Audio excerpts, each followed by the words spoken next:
Hey guys, and welcome back to Doki Literature Club. I'm Envyous, and now I'm going to play it where I left off. Alright, well, let's get to it, shall we? Monica suddenly calls out, "Why don't we share poems we wrote now?" Yay! Envyous, I can't wait to read yours. Yeah, same. I thought to sound enthusiastic, but Sayuri still trots away to retrieve her poem.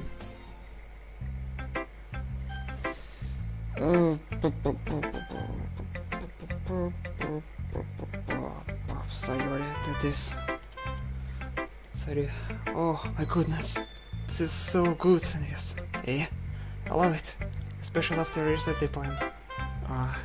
You're too honest sometimes, Sayuri. No, but really. I wanna put this on my wall. Can I? Sayuri, you must be serious overreacting. I'm not good writer at all. I honestly have no idea what I'm doing. Well, maybe that's why. Because I have no idea what I like either. Jeez, I'm sure your opinion has to be a little more constructive than this. Maybe even Natsuki's. Are you sure you don't like it just because I wrote it? Huh? Well, I'm sure that's part of it. I think I understand you better than a lot of other people you know. So, when I read your poem, it's not just a poem. It's Envyous poem. And that's making it feel extra special. Like I can feel your feelings with it. Sayuri hugs with shit against her chest. You're so weird, Sayuri. Well, I'm not very good at figuring out if poems are good or bad. But that's why I just go by my heart. If it makes me feel things, then it must be a good poem.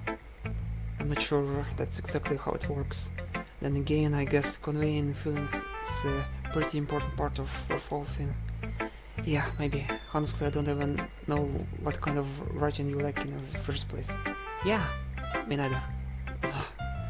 Why don't you at least try giving it some thought?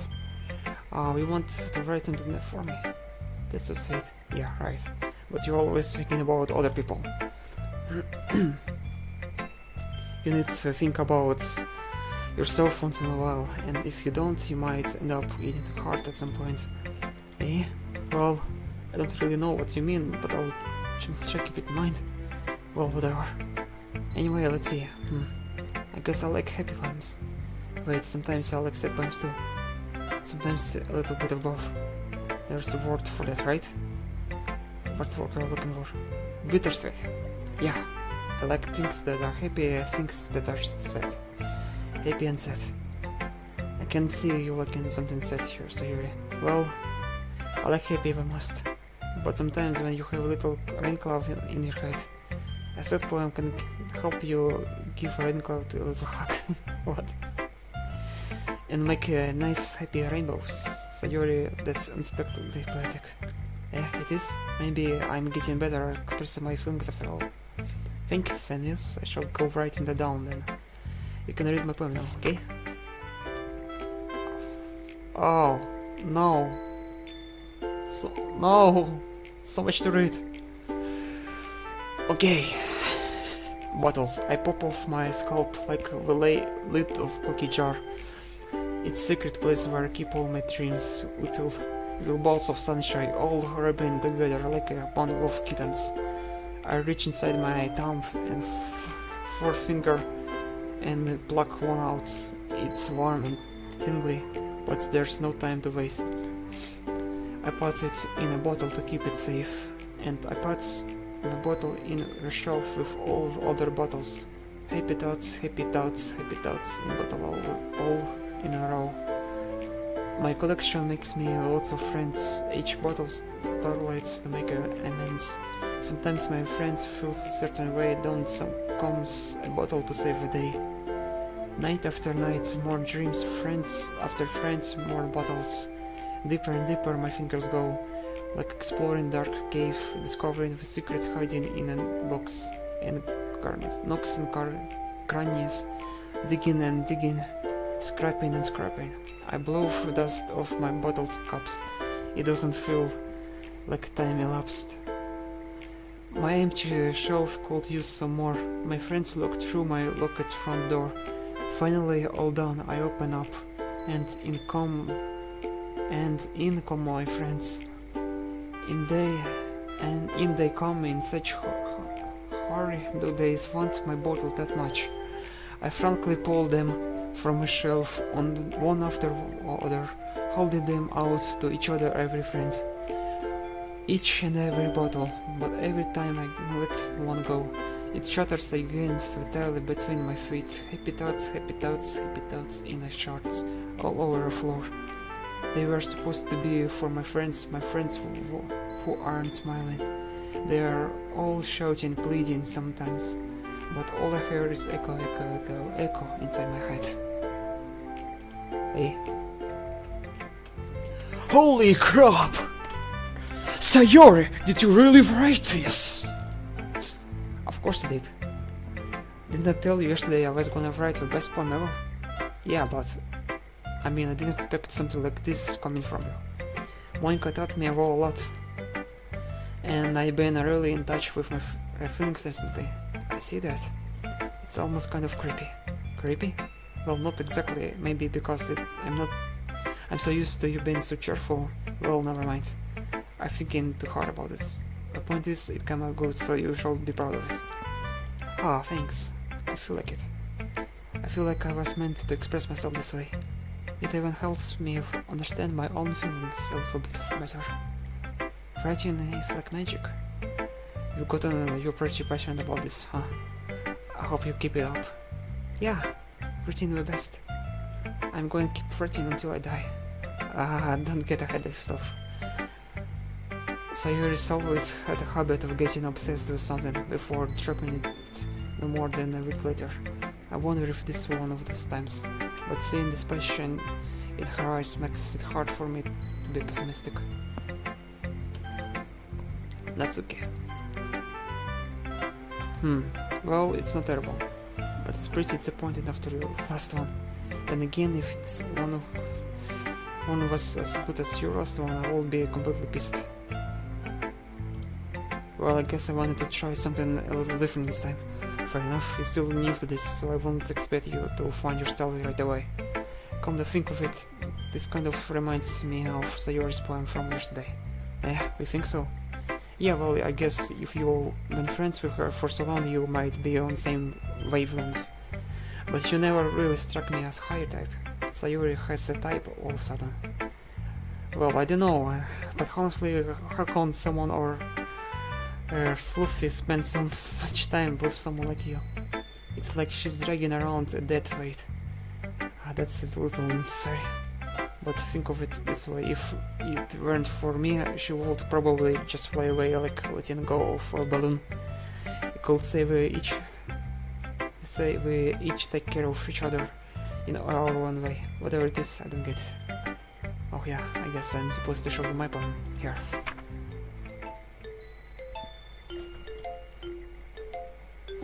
Why every time it's okay. Amy likes spiders. You know what I heard about Amy? Amy likes spiders. Icky, wringy, hairy, eagle spiders. That's why I'm not friends with her. Amy has cute singing voice. I heard her singing my favorite love song. Every time she sang the chorus, my heart would pound to the rhythm of her words, but she likes spiders. That's why I'm not friends with her. One time I hurt my leg really bad. Amy helped me up and took me to the nurse. I try not to let her touch me. She likes spiders, so her hands are probably gross. That's why I'm not friends with her.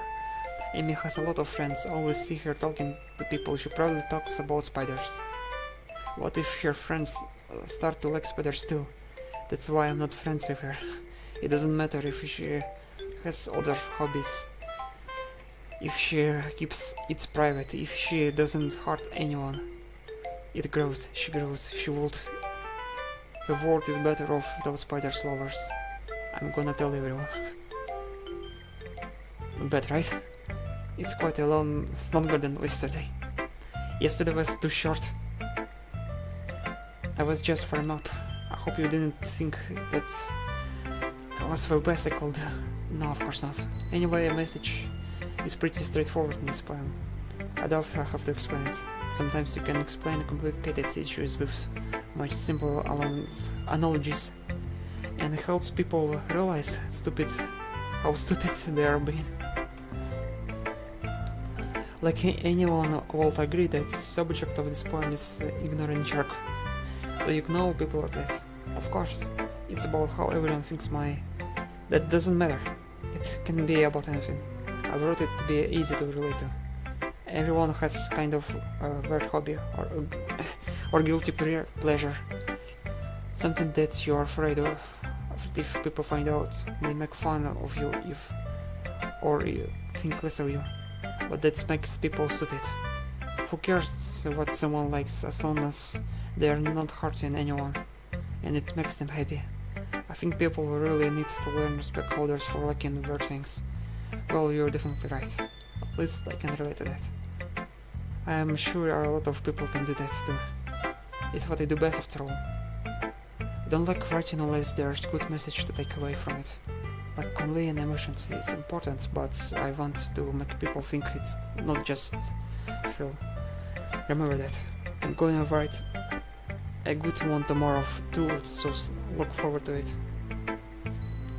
Oh, I will. Yuri? She'll be disappointed. Let's see what you've written from history. Well done, Envyous. Your skills are already improving.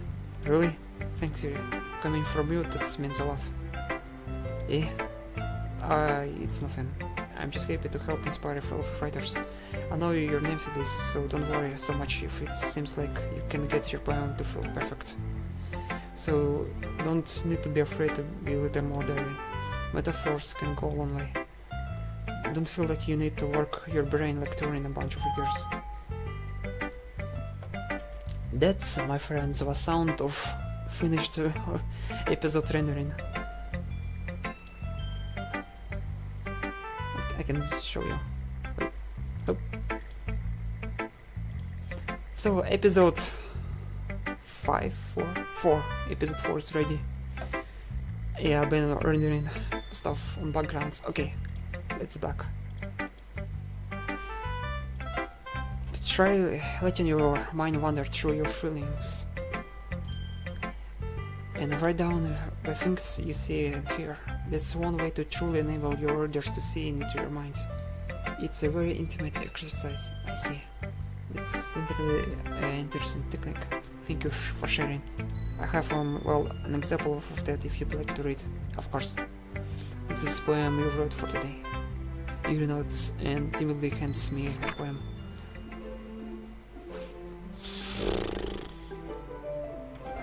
Very cool. It happened in the dead of night while I was slicing bread for a guilty snack. My attention was caught by the scuffing of a raccoon outside my window. That was, I believed, the first time I noticed my strange tendencies as I don't understand.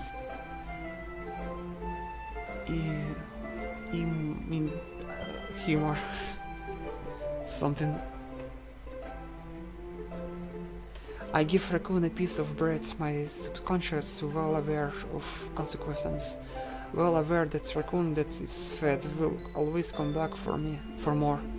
When tasting beauty of my cutting knife was symphony, with bread my hungry curiosity, raccoon on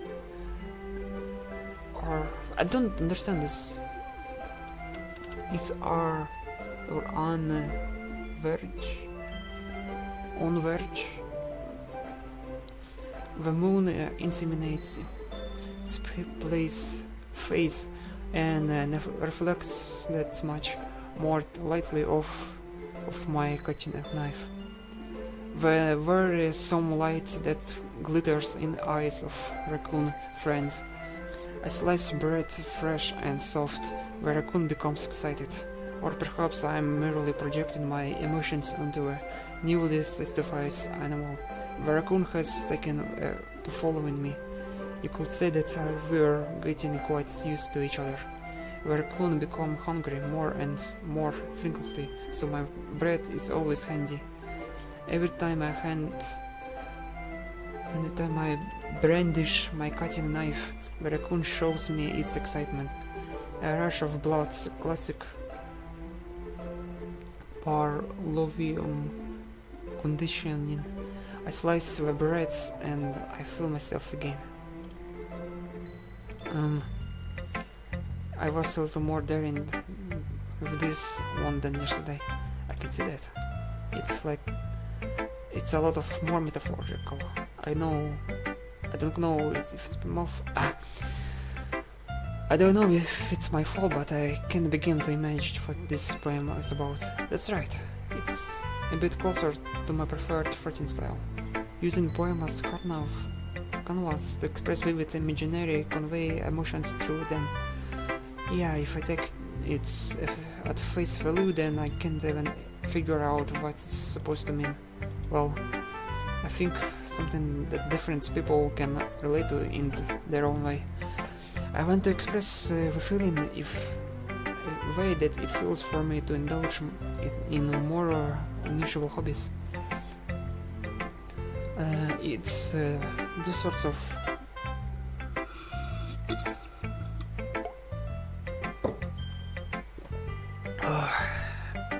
this is taking toll on me, reading this out loud.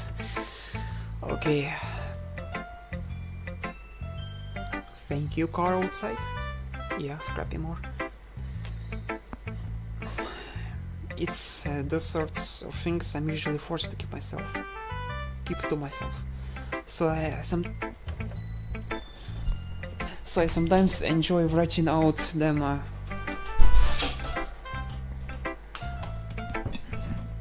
Yeah. Huh, that's funny. Didn't Natsuki also written something about that? About someone being ridiculed for strange interest, eh? She did? Yeah. She was talking about how it doesn't matter what you are into as long as you are not hurting anybody. She's right. I mean, does she really feel that way? Yeah. Sounds like you two have that in common. That's interesting. To me, she seems like the kind of person who would make fun of my hobbies. But I suppose that's my fault for judging, isn't it? Please don't tell her I said it. Don't worry, I'd have no reason to. Okay, well, thank you for sharing this with me. After all, it can learn to embrace my own weirdness. I would probably hate myself. I might be ranting a little bit now, but I'm glad that you're a good listener. And now Monica. Hi again, Envyous. How's writing going? Alrighty, guys. I'll take it, as long as it's not going to be bad. I'm happy that you're applying yourself. Maybe soon you'll come up with a masterpiece. I won't come to that. You'll never know. Want to share what you read for the day? Sure, here you go. I give my poem to Monica. Alright, I'll like this one. It makes me think of something Sayori will like. Is that so? You and Sayori are really good friends, right? It won't be surprising if you had those sort of things in common. Well, we may be good friends, but Sayori and I are actually real different. Well, that may be the case. But maybe there's also some similarities that you won't expect. The way she talks about you, it sounds like the two of you really care about each other well-being. And even if you know it in different ways, it ends up being more familiar than you'd think. So I think that you think a lot. So I think that's the kind of vibe I get when reading your poems. You sure you're not reading into it too much? Could be. Our car sounds like Yuri. But in any case, Sayori's writing has kind of gentle feel to it. I can tell that she's like exploring emotions like happiness and sadness. Who knew that someone so happy would enjoy sad things too? Yeah, that's totally unexpected.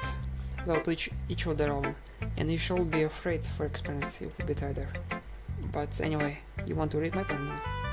I like the way that song turned out, so I hope you do too. Alright, let's take a look. Save me. The colors, they won't stop. Bright, beautiful colors, flashing, expanding, piercing. Red, green, blue, an endless cacophony of meaningless noises.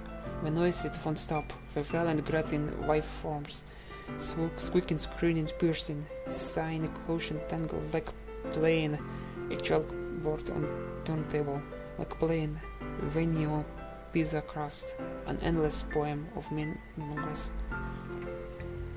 Why it sounds about like she writing about screens? Oh, alright. That's it for now, for this episode, and I hope you enjoyed it. I'll see you next time in another one. Also, leave a like if you like it. I guess you don't have to, but I appreciate it. Anyway, see ya.